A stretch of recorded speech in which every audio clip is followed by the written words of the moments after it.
particularly willow habitats. We saw a lot of stream degradation in Yellowstone. There was a study done that a lot of species were being harmed by the overpopulation of elk. So with the reintroduction of wolves, those wolves scatter the elk around. The elk are no longer over-browsing these plants that provide food for countless other species.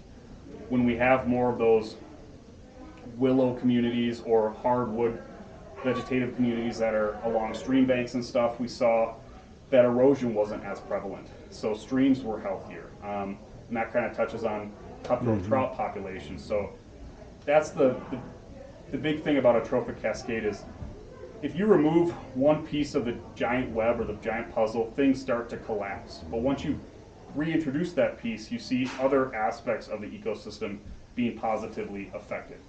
So by eliminating wolves, we saw all these different pieces falling apart, not instantly, but over time. A lot of people didn't know they were potentially related. If we have low beaver populations and low fish or native fish populations, they didn't realize, oh, it's because wolves were eliminated. But when you bring the wolves back, they started to see some of those pieces come back together. And it just all comes back to how interconnected the natural ecosystem is. That's one of the great things about this greater Yellowstone ecosystem, 22 million acres of kind of protected land or land where wildlife still exists, like they did in the olden days. We see kind of those population, those positive trends play out. So I'm just going to check the time because I know you guys have to go at 11:30. So do we have any questions about predators on the landscape or anything else we've talked about at this point? On average, how much of the herd do you suppose is lost to disease and whatnot? That's a good question. So in a natural setting where, so like Yellowstone, for instance, where there isn't supplemental feeding, it's about a 20% mortality rate is natural. On the refuge, long-term average, our mortality rate is only about 1.5 to 2%. So, and that's because currently supplemental feeding exists. Disease does kill the animals.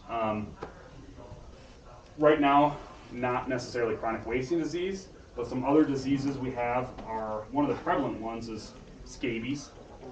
You guys may see some elk that look like this when you're out on your sleigh ride. So scabies, also known as seroptic mange, is a microscopic mite, almost like fleas, that are eating the skin and all the tissues on the elk's body. And what they do to get rid of those mites that itch and are biting them is they try to rub as much as they can. What they're doing though is they're breaking off their guard hairs. So, and they're rubbing their skin kind of raw. So not only are these mites kind of affecting your ability to feed and live out a healthy life, some of the elk are succumbing to hypothermia during wintertime. We see a lot of old bulls, particularly plagued with scabies, and it's because they're coming into the winter already at a disadvantage. They just went through the rut, their mating season, the most important time of the year, and they gave everything. They were not eating, they were not sleeping. They were just kind of going crazy for about a month or two. So they're coming into winter already depleted, especially the really old ones. So those are ones that we're primarily seeing plagued with scabies.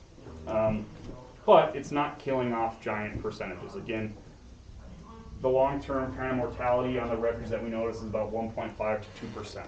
So of 7,200 elk on the refuge, it's really not that much.